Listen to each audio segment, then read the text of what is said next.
নমস্কাৰ, মই জিমিয়া আকৌ এবাৰ তোমালোক সকলোকে মোৰ চেনেললৈ স্বাগতম জনাইছোঁ। আশা কৰোঁ সকলো ভালে আছা, মোৰো ভালেই। আজি মই অষ্টম শ্ৰেণীৰ অংকুৰণ পাঠ্যপুথিখনৰ অন্তৰ্গত কবি আনন্দ চন্দ্ৰ আগৰৱালাদেৱৰ দ্বাৰা ৰচিত সুখ নামৰ কবিতাটিৰ প্ৰশ্ন উত্তৰখিনি লৈ আহিছোঁ। নিশ্চয় তোমালোকে এই কবিতাটিৰ প্ৰশ্ন উত্তৰখিনিৰ পৰা উপকৃত হ'ব পাৰিবা। আৰু কবিতাটো তোমালোকে ভালদৰে পঢ়ি চাবা, খুব এটা সুন্দৰ আৰু ধুনীয়া কবিতা। আৰু এইটো কবিতা পঢ়ি পেলাই যদি তোমালোকে বুজিব পাৰা, তেতিয়াহ'লে তোমালোকে জীৱনৰ বাটত খুব ধুনীয়াকৈ আগুৱাই যাব পাৰিবা। তেতিয়াহ'লে আহাচোন মৰমৰ ছাত্ৰ ছাত্ৰীসকল, আজি আমি সুখ কবিতাটোৰ প্ৰশ্ন উত্তৰখিনি চাই লওঁ। আৰু যদি ভিডিঅ'টো চাই ভাল লাগে, লাইক কৰিবা, কমেণ্ট কৰিবা আৰু পাৰিলে শ্বেয়াৰ কৰিবা। আৰু যিসকলে আজি মোৰ চেনেলত প্ৰথম ভুমুকি মাৰিছা, তেওঁলোকে চেনেলটো ছাবস্ক্ৰাইব কৰি ল'বা। তেতিয়া মোৰ এনেধৰণৰ শিক্ষামূলক ভিডিঅ'সমূহ তোমালোকে পাই থাকিবা। আৰু তোমালোকলৈ মই আগৰ পাঠবিলাকৰ প্ৰশ্ন উত্তৰ আগবঢ়াই থৈছোঁ, তোমালোকে প্ৰয়োজন হ'লে চাই ল'বা। তেতিয়াহ'লে ব'লা আজি আমি ভিডিঅ'টোৰ ভিতৰ ভাগলৈ আগবাঢ়োঁ। ক নম্বৰতে আছে পাঠভিত্তিক ক্ৰিয়া। 1 নম্বৰতে কৈছে কবিতাটো শুদ্ধ উচ্চাৰণেৰে পঢ়া। তোমালোকে কবিতাটো খুব ধুনীয়াকৈ শুদ্ধ উচ্চাৰণেৰে পঢ়িবলৈ যত্ন কৰিবা। 2 নম্বৰতে দিছে কবিতাটো ছন্দ লয় ৰক্ষা কৰি আবৃত্তি কৰা। কবিতাটোত ছন্দ লয় আছে, এইবিলাক তোমালোকে ৰক্ষা কৰি পেলাই আবৃত্তি কৰিবলৈ যত্ন কৰিবা। এতিয়া 3 নম্বৰতে চোৱা, উত্তৰ দিয়া। ক নম্বৰতে চাবা, সুখ সুখ বুলি সংসাৰত সুখ বিচাৰোঁতে মানুহে কি পায়? উত্তৰটো হ'ব, সুখ সুখ বুলি সংসাৰত সুখ বিচাৰোঁতে মানুহে দুখৰ উপৰি দুখহে পায়। খ নম্বৰতে চাবা, কবিয়ে মানুহক দিনকণা বুলি কিয় কৈছে? উত্তৰটো হ'ব, পৃথিৱীৰ প্ৰতিগৰাকী মানুহে ওৰেটো জীৱন সুখ বিচাৰি হাবাথুৰি খাই ফুৰে। কিন্তু তেওঁলোকে প্ৰকৃত সুখৰ অৰ্থ বুজি নোপোৱাৰ বাবে তেওঁলোকৰ নিজৰ হাততে থকা সুখ বিচাৰি নাপায়। সেয়েহে কবিয়ে মানুহক দিনকণা বুলি কৈছে। গ নম্বৰতে চাবা, সুখ পাবলৈ হ'লে আমি কি বলিদান দিব লাগিব? উত্তৰটো হ'ব, সুখ পাবলৈ হ'লে আমি স্বাৰ্থ বলিদান দিব লাগিব। অৰ্থাৎ আমাৰ মনত থকা লোভ মোহ আদি ত্যাগ কৰিব লাগিব। এতিয়া ঘ নম্বৰতে চাবা, পৰম পিতাৰ সন্তান বুলি কাক কোৱা হৈছে?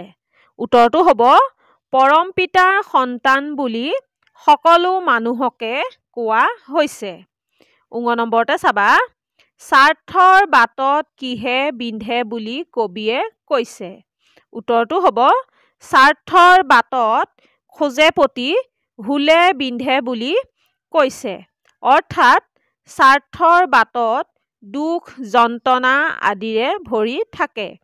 তেনে মানুহে জীৱনত আগবাঢ়ি যাওঁতে নানা ধৰণৰ দুখ কষ্ট ভোগ কৰিবলগীয়া হয়। প্ৰথম 6 নম্বৰতে চাবা, সুগন্ধি কুসুম ক'ত ফুলে?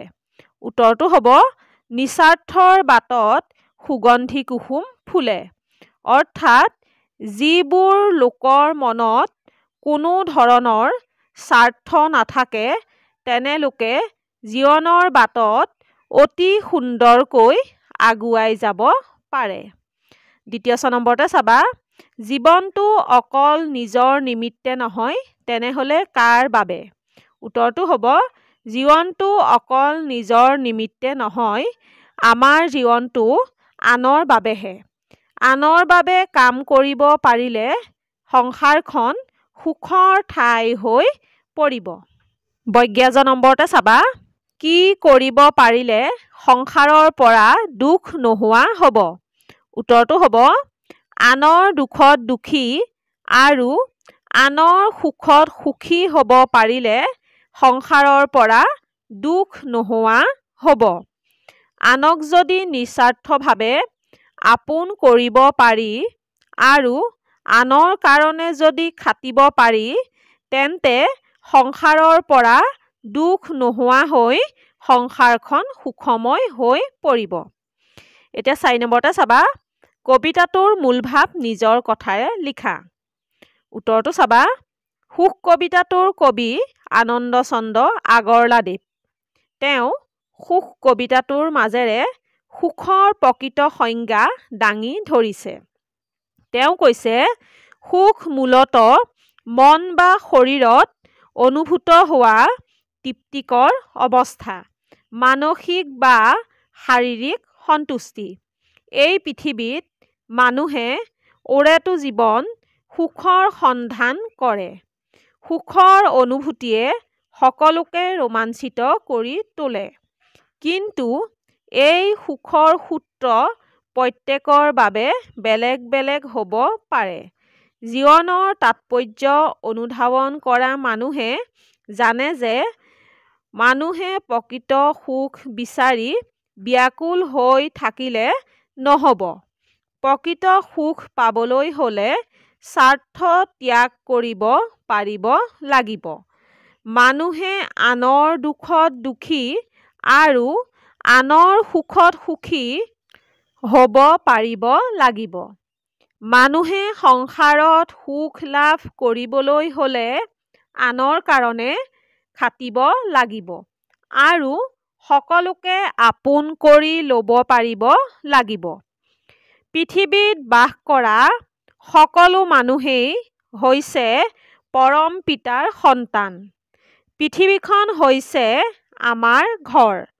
সেয়েহে আমি সকলোৰে লগত মিলাপ্ৰীতিৰে বসবাস কৰিব লাগে। নিজৰ স্বাৰ্থৰ কথা নাভাবি নিস্বাৰ্থভাৱে মানুহৰ বাবে কাম কৰিব লাগে। আনৰ ভালৰ বাবে কাম কৰিলে আমাৰ নিজৰ জীৱনটো সুন্দৰ হৈ পৰিব। যিজনে নিস্বাৰ্থ মনোভাৱেৰে এক সুন্দৰ জীৱন যাপন কৰে, সকলোৰে মাজত বিশ্বপ্ৰেমৰ বাণী বিলাই আদৰ্শ জীৱনৰ গৰাকী হয়, তেওঁৰ বাবে সুখৰ ওৰ নপৰে। এতিয়া 5 নম্বৰতে চাবা, সংসাৰত সুখ পাবলৈ হ'লে কি কি কৰিব লাগিব? কবিতাটোৰ আলমত লিখা। উত্তৰটো চাবা, পৃথিৱীৰ প্ৰতিগৰাকী মানুহে ওৰেটো জীৱন সুখৰ সন্ধান কৰে।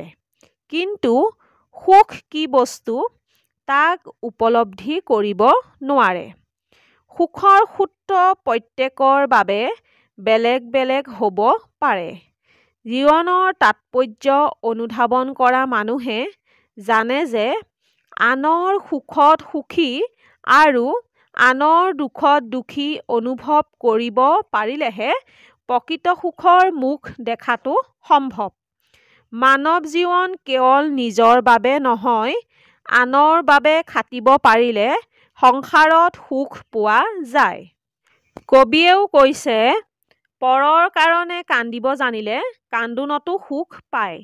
সেয়েহে আনৰ মাজত নিজক বিলাই দিব পাৰিলে, নিজক আৱিষ্কাৰ কৰিব পাৰিলে আৰু নিস্বাৰ্থভাৱে আনক আপোন কৰিব পাৰিলে জীৱন সুখময় হৈ পৰে। পৃথিৱীখনেই আমাৰ ঘৰ আৰু আমি সকলোৱেই ভাই ভনী বুলি ভাবিব পাৰিলে মানুহে সংসাৰত সুখী হ'ব পাৰিব। এতিয়া 6 নম্বৰতে চাবা, তলৰ শব্দবোৰৰ অৰ্থ, শব্দ সম্ভাৰ আৰু অভিধান চাই লিখা। মই শব্দবোৰ এফালে লিখি দিছোঁ আৰু অৰ্থবোৰ লিখি দিছোঁ, চাবা। দিনকণা, দিনতে নেদেখা বা অমনোযোগী। স্বাৰ্থ, নিজৰ চিন্তা, নিজৰ লাভ। বলিদান, ত্যাগ বা উৎসৰ্গা। থিত, স্থিৰ। সন্তোষ, আনন্দ, হৰ্ষ, আহ্লাদ। গাই গোটা পেটে ভঁৰাল, প্ৰত্যেকে আনৰ কথা চিন্তা নকৰি নিজৰ কথা চিন্তা কৰা। পবিত্ৰ, শুচি বা শুদ্ধ। তৰি, নাও, পাৰ হ'ব পৰা জলযান, ৰক্ষা পৰি বা মুক্তি পায়। যথাৰ্থ, প্ৰকৃত বা সঁচা। বৰত, ব্ৰত বা প্ৰতিজ্ঞা। পৰম পিতা, প্ৰভু, ঈশ্বৰ, ভগৱান। নিস্বাৰ্থ, নিজৰ হিত চিন্তা নকৰা, উপকাৰৰ আশা নকৰা। ওৰ, শেষ, অভাৱ নোহোৱা অৱস্থা। পমি, গলি বা দ্ৰৱীভূত। সামৰ্থ, সামৰ্থ্য। হুল, কাঁইট। এতিয়া 7 নম্বৰতে চাবা, দেখিও নেদেখা কিয় দিন কণা সুখ যে হাততে আছে যিয়ে দিব পাৰে স্বাৰ্থ বলিদান সুখ ফুৰে পাছে পাছে কবিয়ে দিনকণা বুলি কাক আৰু কিয় কৈছে মানুহৰ পাছে পাছে সুখ ফুৰিবলৈ হ'লে মানুহে কি কৰিব লাগিব উত্তৰটো চাবা কবিয়ে দিনকণা বুলি সুখ বিচাৰি ঘূৰি ফুৰা মানুহবোৰক কৈছে মানুহবোৰে প্ৰকৃততে সুখ কি বস্তু তাক উপলব্ধি কৰিব নোৱাৰি দুখৰ সাগৰতহে ককবকাই থাকে মানুহে বুজি নাপায় যে মানসিক সন্তুষ্টিৰ পৰা সুখৰ জন্ম হয় সেয়েহে মানুহে সন্মুখতে থকা সুখ বিচাৰি নাপায় দিনকণা হৈ সুখ বিচাৰি ঘূৰি ফুৰে মানুহৰ পাছে পাছে সুখ ফুৰিবলৈ হ'লে মানুহে স্বাৰ্থ বলিদান দিব পাৰিব লাগিব যেতিয়া মানুহে আনৰ সুখত সুখী আৰু আনৰ দুখত দুখী হ'ব পাৰিব তেতিয়াহে প্ৰকৃত সুখ অনুভৱ কৰিব পাৰিব আনৰ মাজত নিজক বিলাই দিব পাৰিলে নিজক আৱিষ্কাৰ কৰিব পাৰিলে আৰু নিস্বাৰ্থভাৱে আনক আপোন কৰিব পাৰিলে জীৱন সুখময় হৈ পৰিব আৰু তেনে মানুহৰ পিছে পিছে সুখ ঘূৰি ফুৰিব এতিয়া ৮ নম্বৰতে চোৱা প্ৰসংগ সংগতি লগাই ব্যাখ্যা কৰা যথাৰ্থ নিস্বাৰ্থ মৰমী জীৱন বিশ্বপ্ৰেমে ভৰপূৰ বিশ্বৰ সকলো ভাই ভনী তাৰ সুখৰ নপৰে ওৰ প্ৰসংগ সংগতি লগাই ব্যাখ্যা কৰিব দিছে প্ৰথমতে হ'ব প্ৰসংগ